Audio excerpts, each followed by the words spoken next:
एक आंदोलन हमारा 21 तारीख को हुआ। अब अलग आंदोलन भीम आर्मी का आजाद समाज पार्टी का 11 सितंबर को होने जा रहा है। वो ऐसा आंदोलन होगा कि सरकारें की नींदें खुल जाएंगी और नींदें खुल जाएंगी, सरकार कांप उठेंगी। देखिए, जो चंद्रशेखर भाई ने 11 सितंबर के लिए जो महा आंदोलन का आह्वान किया है वो बहुत अच्छा किया है। हम भी यही चाह रहे थे कि हमारे जो चंद्रशेखर भाई हैं, और भी आपने नेता देखे होंगे, अखिलेश जी देखे होंगे और आकाश आनंद जी भी देखे होंगे, कोई भी नेता रोडों पे नहीं आए। आपने भी 21 तारीख को भी देखा कि जो चंद्रशेखर भाई जो हमारे दिल्ली में उन्होंने भरपूर आंदोलन में साथ दिया, और पूरे देश पूरे भारत में जो आजाद समाज पार्टी और भीम आर्मी के तत्वाधान में बहुत बड़ा आंदोलन किया गया था। और 11 तारीख को भी हम इस आंदोलन को सफल बनाएंगे और अपने जो हमारे पिछड़ा वर्ग और बहुजन समाज है उसको जो अपने हक और अधिकार और आरक्षण। ब्राह्मणों में न्यायिक चरित्र नहीं होता, ये बात कर रहे हैं जी। 1919 के 7th अमेंडमेंट में अंग्रेजों ने साफ कर दिया था और वही जज बनकर आज बैठे हैं। तो हम योगी जी से पूछते हैं कि हिंदू हैं कौन उनकी नजरों में, ये बताएं योगी जी। पिछड़े, आदिवासी, शूद्र, दलित, ये तो हिंदू ही नहीं है, फिर हिंदू है कहाँ? जो बाबा साहब ने लिख दिया संविधान में वो हमें चाहिए, और हम चुप ना बैठेंगे। हम ये अपने हक की लड़ाई लड़के झगड़ के, चाहे हमें कुछ करना पड़े वो हम लेंगे, चाहे कुछ भी हो जाए, रोडों पर उतरना पड़े या कुछ करना पड़े, लेकिन हम वो हक, हम अब हक अपना मरने नहीं देंगे।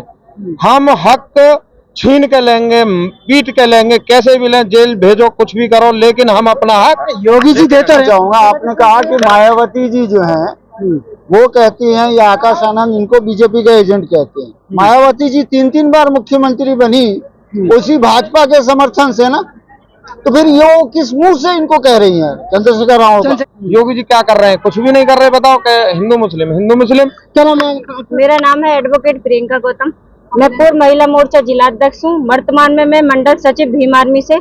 हमारी जो ये टीम है, हम बुलंदशहर से आए हुए हैं।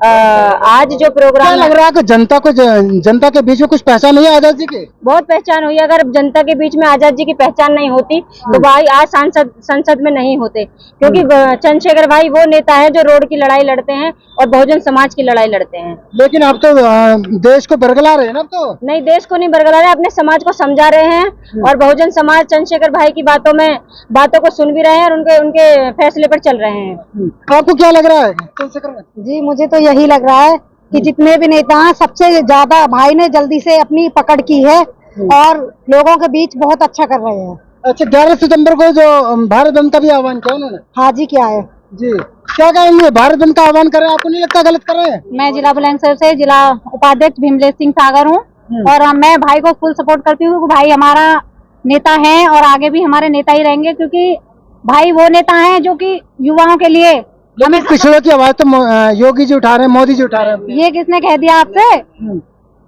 देखिए, जो चंद्रशेखर भाई ने 11 सितंबर के लिए जो महा आंदोलन का आह्वान किया है वो बहुत अच्छा किया है। हम भी यही चाह रहे थे कि हमारे जो चंद्रशेखर भाई हैं, और भी आपने नेता देखे होंगे, अखिलेश जी देखे होंगे और आकाश आनंद जी भी देखे होंगे, कोई भी नेता रोडों पे नहीं आए। आपने भी 21 तारीख को भी देखा कि जो चंद्रशेखर भाई जो हमारे दिल्ली में उन्होंने भरपूर आंदोलन में साथ दिया, और पूरे देश पूरे भारत में जो आजाद समाज पार्टी और भीम आर्मी के तत्वाधान में बहुत बड़ा आंदोलन किया गया था। और 11 तारीख को भी हम इस आंदोलन को सफल बनाएंगे और अपने जो हमारे पिछड़ा वर्ग और बहुजन समाज है उसको जो अपने हक और अधिकार और आरक्षण को पूरा करेंगे। महिलाओं की सुरक्षा की बात योगी जी करते हैं, मोदी जी करते हैं, आप बार बार चंद्रशेखर राव की बात। देखिए, महिलाओं की तो वो एक जुमलेबाजी है। महिलाएं योगी सरकार जी और मोदी सरकार में कभी महिलाओं का कोई भी मतलब कहीं भी महिलाओं को सुरक्षित नहीं है। आपने देखा होगा डॉक्टर, हमारी बहन डॉक्टर के साथ कितनी बेरहमी से उसको हत्या करके रेप करके मार दिया गया, और सरकार ना तो सोशल मीडिया पे, क्योंकि गोदी मीडिया है, मीडिया पे दिखा नहीं रही है। अगर वो कांड कोई और कर देता तो पूरे सोशल मीडिया पर वही कांड चलता रहता आज तक भी। क्या लग रहा है, क्या गाजियाबाद से सीट निकलेगी आजाद समाज की? बिल्कुल निकलेगी भाई की। यदि योगी जी सुरक्षा कर रहे हैं तो इतनी हत्याएं, इतने बलात्कार छोटी छोटी बच्चियों के क्यों हो रहे हैं? अगर तुम्हारे योगी जी और मोदी जी, लेकिन वो तो कह रहे हैं कि गुंडों ने यूपी छोड़ दी। यूपी हमें तो नहीं दिख रही, सारे यूपी में ही है। गुंडों ने यूपी नहीं छोड़ क्या? देखिए, गुंडे अगर यूपी छोड़ते, जो हमारी बहन बेटी हैं वो सुरक्षित ही नहीं है, तो क्या गुंडों ने यूपी छोड़ी है? जहां बाबा कहते हैं, योगी जी बाबा कहते हैं कि बिल्डोजर चला देंगे, ये चला देंगे, वो चला देंगे, योगी की ये तो ढकोसलेबाजी है। कहीं भी कोई भी बहन बेटी सुरक्षित नहीं है। अब आपको क्या लग रहा है? देखो, मैं भीम आर्मी जिला संयोजक जिलाध्यक्ष बुलंदशहर, सतवीर उर्फ डब्बू प्रधान। मेरा कहना यही है, जिस तरह से भाई एडवोकेट चंद्रशेखर आजाद हमारी बहुजनों की लड़ाई लड़ रहे हैं और बहुत मेहनत कर रहे हैं, इससे हमें लगता है कि आने वाले समय में पहले मुख्यमंत्री बनेंगे, फिर आने वाले समय प्रधानमंत्री बनेंगे, क्योंकि हमारी आवाज को बुलंद करने वाले एडवोकेट चंद्रशेखर आजाद जी हैं। कोई हमारी आवाज बुलंद नहीं कर रहा। बहन बेटी के सम्मान में आपको मालूम है कि बीएसपी की तरफ से आनंद जी ने बोला था कि बीजेपी का एजेंट है चंद्रशेखर। नहीं, वो तो छोटे आरोप। ये तो आरोप एक न एक पे लगते ही रहते हैं एक दूसरे से। इससे कोई एक मिनट, ये तो किसी न किसी पर राजनीति में आरोप लगते ही रहते हैं, इससे कुछ नहीं है। हमारा जो नेता है एडवोकेट चंद्रशेखर भाई हैं और वो लड़ाई लड़ रहे हैं, ना हमारी लड़ाई कांग्रेस विपक्ष लड़ रहा है। चंद्रशेखर जी पिछले समाज को तोड़ रहे हैं।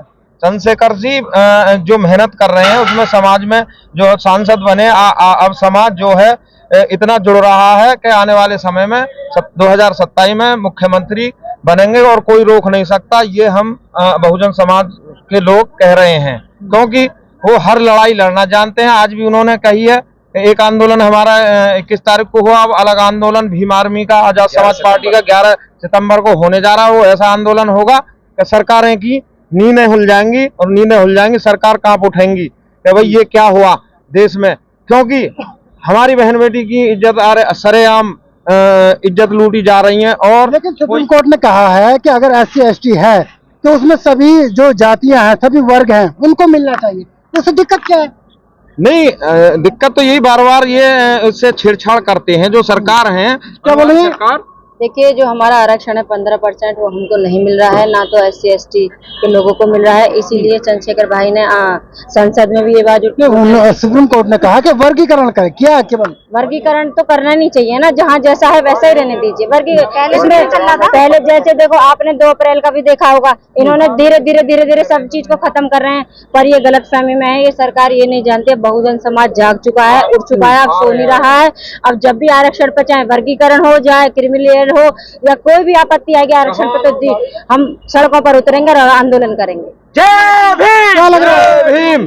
लेकिन जिस तरीके से कहा जा रहा है कि जो SC/ST जो आरक्षण है 15% का, वो केवल जो है वो कुछ ही जातियों को मिल रहा है, सभी जातियों को नहीं मिला। पिछड़ी की जो बाबा साहब ने लिख दिया संविधान में, वो हमें चाहिए और हम चुप ना बैठेंगे। हम ये अपने हक की लड़ाई लड़के झगड़ के, चाहे हमें कुछ करना पड़े वो हम लेंगे, चाहे कुछ भी हो जाए, रोडों पर उतरना पड़े या कुछ करना पड़े, लेकिन हम वो हक, हम अब हक अपना मरने नहीं देंगे।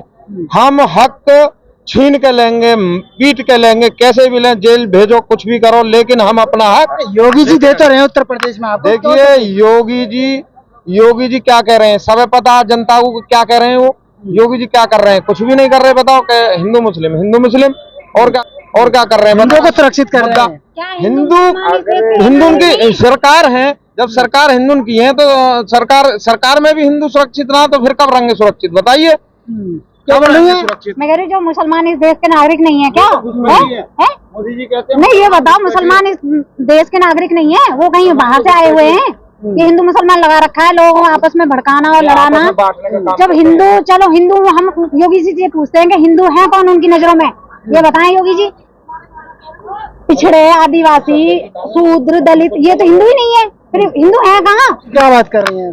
वो पिछड़े समाज को साथ लेके चल रहे हैं। अच्छा जी, फिर हिंदू कहाँ आ गए? ये जातिवाद कहाँ से आ गए? फिर अगर वर्गीकरण करना है तो फिर जातिवाद का भी करो, जातिवाद खत्म कर दो, फिर वर्गीकरण ही नहीं रहेगा। अगर वर्गीकरण करना है तो जातिवाद लागू रखो। तो क्या लग रहा है जो सरकार है वो केवल राजनीति कर रही है? और राजनीति चल रही है उनकी, क्योंकि वो राजनीति के उस पे तो ये सब चल रहा है, क्योंकि वो हमेशा हमारे हक को छीनते हैं और आगे भी यही चलता रहा तो वो सारा खत्म कर देंगे। मोदी योगी क्या गरीबों का हक नहीं दे रहे? क्या हक दे रहे? वो दो बस ये राशन से जिंदगी कट जाएगी, पढ़ाई लिखाई सब कुछ हो जाएगा राशन से। पहले भी लोग जी रहे थे ना, लेकिन मेहनत करना वो तो मुफ्त के खाने की आदत डाल दी उन्होंने। मेरा नंबर है, आप मुझे व्हाट्सएप कर देना। नंबर बताइए। क्या लगा? 1 मिनट दो। क्या लग रहा है? नहीं लगेगा क्या, बस आप देखें। आपका जो पहला सवाल था उस ताल्लुक से मैं बताना चाहूंगा। आपने कहा कि मायावती जी जो हैं वो कहती हैं, या आकाश आनंद, इनको बीजेपी का एजेंट कहते हैं। मायावती जी 3 बार मुख्यमंत्री बनी उसी भाजपा के समर्थन से ना। तो फिर ये वो किस मुंह से इनको कह रही हैं चंद्रशेखर राव का? चंद्रशेखर आजाद बरगला नहीं रहे समाज को, बिल्कुल नहीं बरकरार। वो ये कह रहे हैं कि 11 सितंबर को हम भारत बंद करेंगे। तो इसमें प्रॉब्लम क्या है भाई? इसमें प्रॉब्लम क्या है? वो उनका संवैधानिक अधिकार है। आप अधिकार नहीं दे रहे हैं। बिहार में तो पिटवा दिए ना, क्या कर दिए? बिहार में लाठीचार्ज हो गया ना। लाठीचार्ज तो होगा, अत्याचार तो होगा। आजादी की जब लड़ाई चल रही तब भी अत्याचार हो रहा था। जो भी यहाँ पर विदेशी आया है, जैसे कि ब्राह्मण विदेशी है, वो आया अत्याचार कर रहा है, उनके हाथ में सत्ता है तो अत्याचार कर रहा है। न्याय चरित्र तो है नहीं। आरक्षण पर कुटाराघात, बलात्कार पर कोई ये नहीं दे रहे हैं, बलात्कारियों को सजा नहीं दे रहे हैं, बहुत काम कर रहे हैं। 11 सितंबर को समर्थन करते हैं आजाद जी का। आजाद जी का समर्थन बिल्कुल करना चाहिए। सरकार सरको दो तरह करना चाहिए, तभी तो सरकार जागेगी। उतरना चाहिए, उतरेंगे, बिल्कुल उतरेंगे, हम भी उतरेंगे, सभी उतरना चाहिए। ये सिर्फ जो है ना बांटो और राज करो की नीति पर काम कर रहे हैं मोदी जी। जो काम संसद से होना है वो संसद से करवा देते हैं, उसके बाद जो नहीं हो सकता, उनके हाथ में नहीं रहता, सुप्रीम कोर्ट के जरिए से करवाते हैं। यही काम कर रहे हैं वो, है ना। और अभी मणिपुर का उनको दिखाई नहीं देगा। मणिपुर में जघन्य अपराध हो रहा वो दिखाई नहीं देगा, लेकिन बंगाल में हो रहा फटाक से दौड़ गए वहां पे राष्ट्रपति शासन लगाओ। लेकिन यहाँ पर राष्ट्रपति शासन लगाने के लिए गोदी मीडिया आपकी नहीं कहेगी।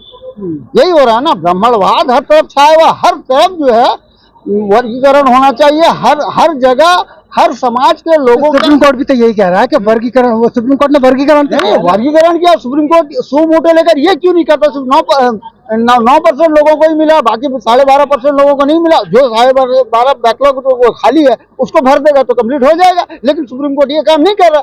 10% EWS का फटाक से आरक्षण दे देता है, ये नहीं कर सकता। ब्राह्मणों में न्यायिक चरित्र नहीं होता, ये बात कर रहे हैं जी। 1919 के 7th अमेंडमेंट में अंग्रेजों ने साफ कर दिया था, और वही जज बनकर आज बैठे हैं। सत्यानाश इसीलिए हो रहा है। मुसलमानों के साथ अत्याचार, दलितों के साथ अत्याचार, जो भी ब्राह्मणों का समर्थन में नहीं आया उसके ऊपर अत्याचार, जबरदस्ती वो अपने आप का अस्तित्व बचाने के लिए ये सारा कांड कर रहे हैं।